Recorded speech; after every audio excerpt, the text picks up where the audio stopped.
बच्चों, मैं भगवान साई शर्मा, वरिष्ठ अध्यापक, राजकीय उच्च माध्यमिक विद्यालय आभावास, गणित की ऑनलाइन क्लास में आपका स्वागत करता हूं। प्यारे बच्चों, हम शंकु पढ़ रहे थे।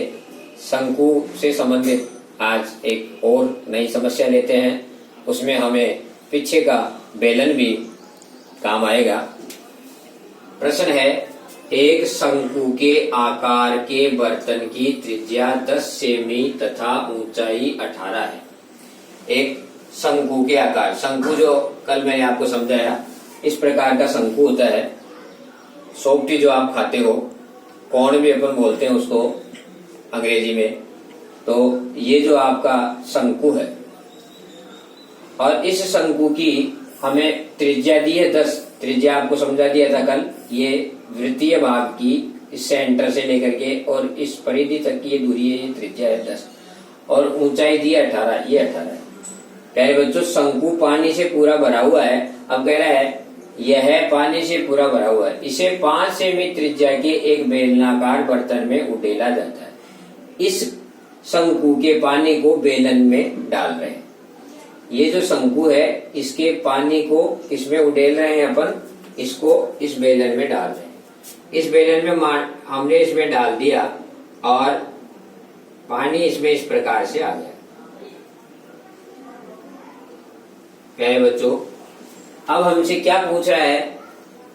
बेलनाकार बर्तन में, बेलनाकार बर्तन,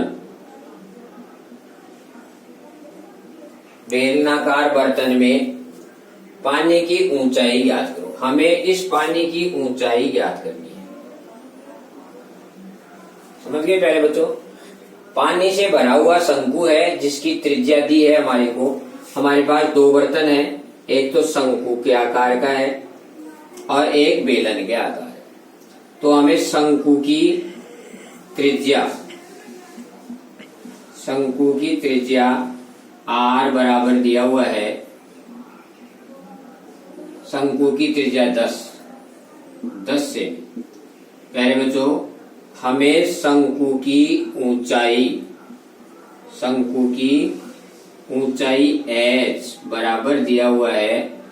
कितना दिया हुआ है प्यारे बच्चों? 18 सेमी।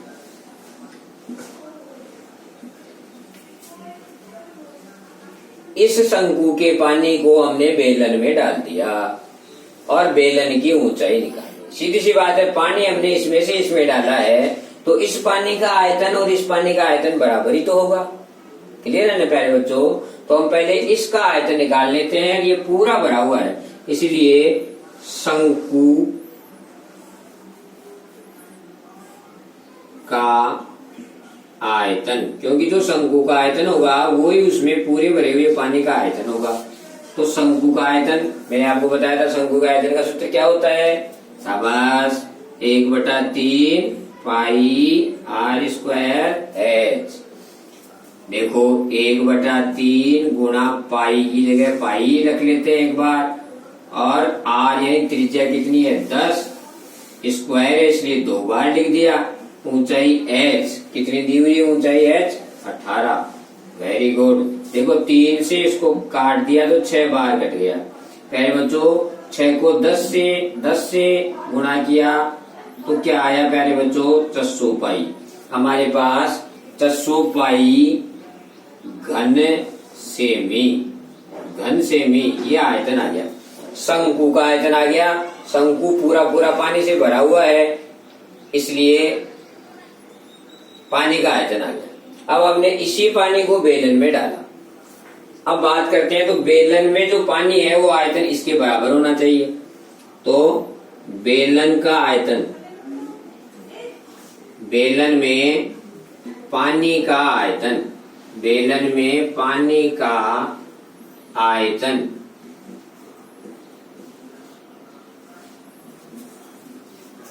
हम, ये बेलनाकार है, इसमें हमने पानी डाल दिया। तो पानी एक ऐसी चीज है कि जिस बर्तन में डालोगे उसी का आकार ग्रहण कर लेगी। तो ये जो पानी है वो बेलनाकार है इस समय हमारे पास।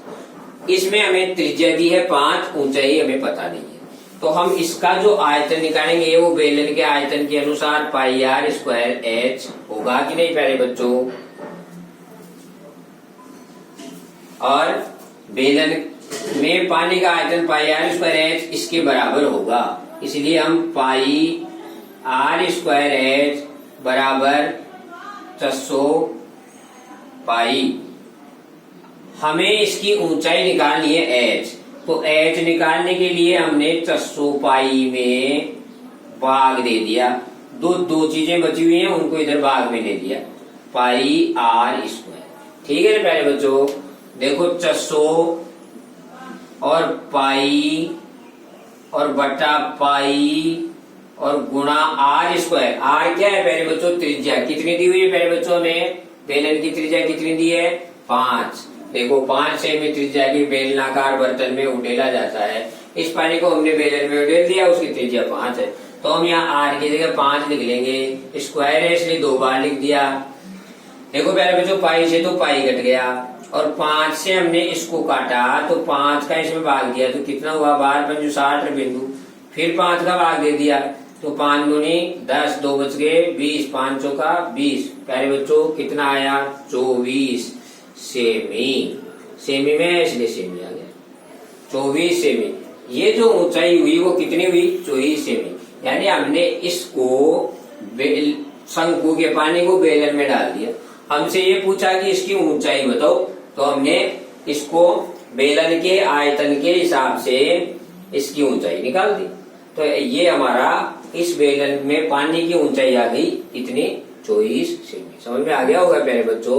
आप इसका स्क्रीनशॉट ले लो और आप इसको अपने कॉपी में उतार लो। ये देखो शंकु है और ये देखो क्या है? बेलन है। ये बर्तन शंकु आकार का है और वो बेलन आकार का है। प्यारे बच्चों समझ में आ गया होगा आपको। और अब हम एक दूसरा प्रश्न और ले लेते हैं। आशा करता हूँ कि आपको समझ में आ गया होगा। इसे आप उतार लें, स्क्रीनशॉट ले लें मोबाइल में और आराम से आप उसे देख सकते हैं, कॉपी में उतार सकते हैं। प्यारे बच्चों घबराने की कोई जरूरत नहीं है। सरकार ने परीक्षा, बोर्ड परीक्षा भी तय कर दी है आपकी अब की बार की। कितनी तारीख बताई? पता है आपको? हाँ, 30 मई को, 30 जून को आपकी क्या होगी? गणित की बोर्ड परीक्षा होगी 10वीं की। शाबाश। तो आपको घबराना नहीं है, आज तो 1 जून ही तो है। हाँ, तो आपके पास अभी भी समय है। आप अपना अध्ययन जारी रखें और जिन बच्चों ने किसी कारणवश पढ़ाई शुरू नहीं की है वे भी अपनी पढ़ाई शुरू कर दें। मैंने हमारे चैनल पर जो फर्स्ट वीडियो डाला था उस फर्स्ट वीडियो में यही डाला है कि यदि आपकी कार्य योजना और आपकी रणनीति बिल्कुल सही है तो आप कम मेहनत और कम संसाधन से भी अच्छी सफलता अर्जित कर सकते हो। याद है ना प्यारे बच्चों? मेरा फर्स्ट वीडियो आप इस चैनल पर देख सकते हो।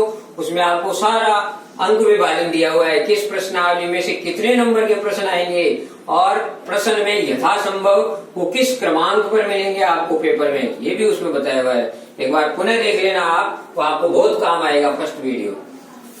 देखो प्यारे बच्चों, दूसरा प्रश्न लेते हैं। 9 मीटर ऊंचे शंकु के आकार के टेंट, एक टेंट लगाया हुआ है शंकु के आकार का। मान लीजिए ये कोई शंकु है, आकार का टेंट है शंकु आकार का, और इसकी ऊंचाई दी है अपने को 9 मीटर। तो प्रश्न में आपके सामने लिखूं 9 मीटर ऊंचे शंकु आकार के टेंट, 9 मीटर ऊंचे शंकु आकार के टेंट के आधार की परिधि, टेंट के आधार की परिधि। पहले बच्चों परिधि जानते हो ना, ये आधार है, ये आधार की परिधि है। शाबाश। जो वृत्ताकार भाग है उसमें ये घेरा दिख रहा है आपको, ये परिधि है। ये कितनी दी हुई है प्यारे बच्चों? 44 मीटर। ये 44 मीटर है। तो इसके अंदर की वायु का आयतन ज्ञात करो। ये लो, बिल्कुल समझ में आ गया होगा आपको प्रश्न। वायु का आयतन ज्ञात करो, कहने का मतलब हमें शंकु का क्या निकालना है, आयतन निकालना है। लेकिन पहले बच्चों हमें शंकु की यहाँ केवल ऊंचाई दी हुई है, त्रिज्या नहीं दी हुई, नहीं दी हुई ना पहले बच्चों, तो कोई दिक्कत नहीं है, हम इसकी त्रिज्या निकाल लेंगे। क्यों निकाल लेंगे पहले बच्चों, क्योंकि हमें परिधि तो दी हुई है ही, आप जानते हो ना पहले बच्चों, परिधि बराबर क्या होता है, 2 पाई आर। शाबाश, परिधि बराबर क्या होता है, 2 पाई आर। और 2 पाई आर बराबर हमें क्या दिया है पहले बच्चों, 44।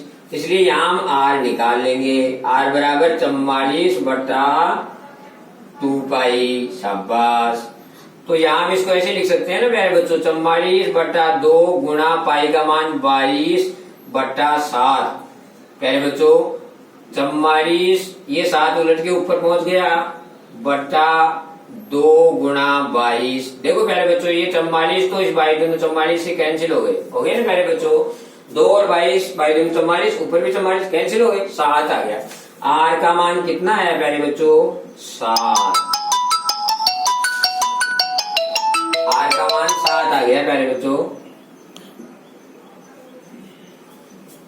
और अब हम इससे क्या निकालना है, वायु का आयतन। वायु का आयतन प्यारे बच्चों, वायु का आयतन निकालने के लिए हमें शंकु का आयतन निकालना है। शंकु का आयतन, वायु का आयतन प्यारे बच्चों, वायु का आयतन निकालना है तो शंकु का आयतन निकालना है अपने को। शंकु के आयतन के बराबर ही उसमें वायु होगी, तो शंकु का आयतन 1/3 पाई आर स्क्वायर एच। शाबाश, ठीक है ना प्यारे बच्चों, 1/3 गुणा पाई का मान 22/7 गुणा आर त्रिज्या 7 आई अपने पास, स्क्वायर है 2 बार लिख दिया, ऊंचाई एच 9 दी हुई है अपने को। प्यारे बच्चों 7 से 7 अपन ने काट दिया और इस 3 से इसको भी काट दिया। प्यारे बच्चों देखो क्या बचा हमारे पास, एक तो 22 बच गया, एक 7 बच गया, एक 3 बच गया। ये देखो 22 को हमने 7 की 21 से फिर गुणा कर दिया। ये देखो 21 दोनों 42 को 2 और लगी 4, और 21 दोनों 42 और 4 46, 426 घन मीटर में लिखूं सेमी में लिखूं, किसमें है, मीटर में है, तो ये भी मीटर में है। ठीक है ना प्यारे बच्चों, मीटर दिया हुआ तो मीटर ही चलेगा। ये आ गया आपका घन मीटर। समझ गए ना प्यारे बच्चों, हमें माप मीटर में दी हुई है सारी माप, इसलिए उत्तर भी मीटर में ही आएगा। आगे समझ में प्यारे बच्चों। अब एक प्रश्न और ले लेते हैं जल्दी से, अब की बार थोड़ा सा, ठीक है ना प्यारे बच्चों, उतार लिया होगा आपने। एक प्रश्न और समझा देते हैं आपको जल्दी से, और फिर आप ध्यान रखें, सरकार ने हमें कोरोना में ढील जरूर दी है, लेकिन कोरोना ने ढील नहीं दी है, इस बात का ध्यान रखें। कोरोना आपको पकड़ सकता है, इसलिए उससे बच के रहें, सावधानी रखें। आपकी सावधानी ही आपके लिए काम आएगी प्यारे बच्चों। सरकार ने तो कुछ ढील दे दी है, लेकिन आपको ध्यान रखना है। एक लंबवृत्तीय बेलन की बात और कर लेते हैं अपन, उसका आयतन हमें दिया हुआ है और उसकी ऊंचाई दी हुई है, तिर्यक ऊंचाई ज्ञात करनी है। प्यारे बच्चों हम एक शंकु ले लेते हैं, प्रश्न लिखने में थोड़ा सा समय ज्यादा लगेगा, इसलिए मैं आपको डायरेक्ट क्यों समझा देता हूँ प्यारे बच्चों, कि एक हम शंकु लेते हैं और शंकु की हमें ऊंचाई दी हुई है 24। प्यारे बच्चों शंकु की ऊंचाई 24 दी हुई है, हम लिख लेंगे शंकु की ऊंचाई h बराबर 24 प्यारे बच्चों सेमी दी हुई है, और शंकु का आयतन 1232 दिया है। शंकु का आयतन शंकु का आयतन दिया है कितना, 1232 घन सेमी। शाबाश प्यारे बच्चों। ये घन सेमी भी लिख सकते हैं, सेमी क्यूब भी लिख सकते हैं, सेमी की पावर 3। बात है कि कहीं कहीं ऐसा लिखा हुआ आता है प्यारे बच्चों, क्या सेमी क्यूब ऐसे लिखा हुआ आता है, तो इसमें घबराने की आवश्यकता नहीं है आपको। सेमी क्यूब पावर 3 लगी हुई, इसका मतलब वो आयतन है। और ये आपको इसमें 1232 दिया हुआ है। अरे बच्चों, इससे हम जानते हैं कि 1/3 पाई आर स्क्वायर एच इसके आयतन का सूत्र होता है, वो 1232 के बराबर हुआ। यहाँ से हमें आर निकाल लेंगे हम, आर स्क्वायर बराबर 1232 बटा ये 1/3 नीचे आ गया, ये पाई इसके नीचे आ गई, ये एच इसके नीचे आ गया। बताया ना आपको प्यारे बच्चों, आपको आर का मान निकालना है तो जो बची हुई सारी चीजें गुणा में है उनका भाग लगा दो। देखो प्यारे बच्चों, 1232 बटा ये 1/3 उलट के ऊपर चला गया ना प्यारे बच्चों भिन्न के नियम से। ये आपकी पाई का मान 22/7 होता है, 7 ऊपर चला गया ना प्यारे बच्चों। और ये एच का मान ऊंचाई कितनी दी है प्यारे बच्चों, 24 दिए। शाबाश। देखो प्यारे बच्चों, मैं 22 से इसमें काटता हूँ, 22 एकम 22, 22 का आप पारा बोलेंगे तो 22 पंजे 110 होगा ना प्यारे बच्चों। 123 में से 110 गया तो 13 बचा नहीं प्यारे बच्चों, 2 उतार लिया तो 13 के पास 2 आ गया तो 132 हो गया। और 22 के 132 होते हैं प्यारे बच्चों, यानी 22 का इसमें भाग दिया, 56 बार गया प्यारे बच्चों। अब फिर देखो, आप देखो ये 8 से 3 बार कट गया, ये 8 7 56 हो गया, ये 3 से 3 कट गया। आर स्क्वायर बराबर हमारे पास 7 1 तो ये बच गया, 7 1 वो बच गया, इसलिए आर का मान 7 आ गया नहीं प्यारे बच्चों। आर स्क्वायर बराबर 7 गुना 7 तो आर बराबर 7 ही होना है प्यारे बच्चों। ये वर्ग का एक जोड़ा बन गया तो एक चीज उठा ली। ये प्यारे बच्चों हमें सेमी में दिया हुआ है तो इसका मान हमने सेमी में रख दिया। अब जरा ध्यान दो प्यारे बच्चों, हमें पूछा है कि इसकी तिर्यक ऊंचाई ज्ञात करो। प्रश्न हमें क्या पूछ रहा है, तिर्यक ऊंचाई ज्ञात करो। तिर्यक ऊंचाई ज्ञात करने के लिए मैंने आपको कल एक बताया था प्यारे बच्चों, सूत्र बताया था तिर्यक ऊंचाई। और यदि याद भी नहीं हो तो मैंने आपको समझाया था कि आप समझ गए तो आपको याद रखने की जरूरत नहीं, रटने की जरूरत नहीं। मैंने आपको बताया ये एक समकोण त्रिभुज है, और समकोण त्रिभुज में यदि हमें 2 भुजाएं ज्ञात हो तो तीसरी निकाल सकते हैं। तो हमने अभी ये तो 7 निकाल ली, ये 24 दी हुई है, ये निकालनी है, ये निकालनी है, तो ये कर्ण है प्यारे बच्चों। आप जानते हैं कि कर्ण का स्क्वायर बराबर होता है आधार का स्क्वायर प्लस लंब का स्क्वायर। पाइथागोरस याद है ना प्यारे बच्चों, अपने आप सूत्र बनेगा। ये कर्ण एल है, इसलिए एल स्क्वायर बराबर आधार हमारे पास क्या है प्यारे बच्चों, 7 है, 7 का स्क्वायर प्लस लंब हमारे पास 24 है, 24 का स्क्वायर। देखो प्यारे बच्चों, एल स्क्वायर बराबर 7 7 तो 49 हो गया ना प्यारे बच्चों। और 24 और निकाल लो आप, 24 576 होते हैं ना प्यारे बच्चों। 24 को 24 से गुणा करोगे तो 576 प्यारे बच्चों। एल स्क्वायर बराबर इन दोनों का जोड़ कर दो 625, तो एल बराबर आ गया आपके पास 25। वर्गमूल निकाल लिया ना प्यारे बच्चों आपने। एल क्या है, तिर्यक ऊंचाई, तिर्यक ऊंचाई 25 आ गई, माप सेमी में है इसलिए सेमी आ गया प्यारे बच्चों। इसका मान अपन ने निकाल दिया है, कितना आया, 25 सेमी। जो हमें ज्ञात करना था वो हमने निकाल दिया। समझ में आ गई ना प्यारे बच्चों आपको बात। हमें शंकु की ऊंचाई दी हुई थी, आयतन दिया हुआ था, इन दोनों से हमने इसकी त्रिज्या निकाल ली, और त्रिज्या हमारे पास आ गई तो हमने फिर इसकी तिर्यक ऊंचाई निकाल दी सूत्र लगा करके, पाइथागोरस लगा करके। हमें सूत्र याद है, बहुत बढ़िया बात है। कल आपको मैंने एक सूत्र बताया था कि एल बराबर √r square plus H square. यदि ये सूत्र हमें याद है तो ये सूत्र भी वही चीज है, और पाइथागोरस लगा दोगे तो भी वही चीज है, दोनों चीजें बिल्कुल सही है। सूत्र को आप पाइथागोरस से भी बना सकते हो, सूत्र डायरेक्ट याद रख करके भी आप हल कर सकते हो। ये आर यानी त्रिज्या है तो हमने त्रिज्या की जगह 7 रख दिया, एच यानी ऊंचाई है तो ऊंचाई की जगह 24 रख दिया, और इस पर इधर एल स्क्वायर है तो एल करेंगे तो उसका रूट बन गया, और 25 का रूट 625 का रूट 25 हो गया, वर्गमूल किया। ऐसे करके आपने इसको कर दिया। पहले बच्चों आप हमारे चैनल को सब्सक्राइब करें, शेयर करें, अन्य बच्चों को भी बताएं। परीक्षा की तिथि आ गई है, याद रखें 30 जून, औरों को भी बताने और उनको भी जगाएं जो अभी सोए हुए हैं उनको भी, क्योंकि अभी आपके पास 1 महीना है बहुत अच्छी तैयारी करके बहुत अच्छे नंबर लाने हैं। धन्यवाद।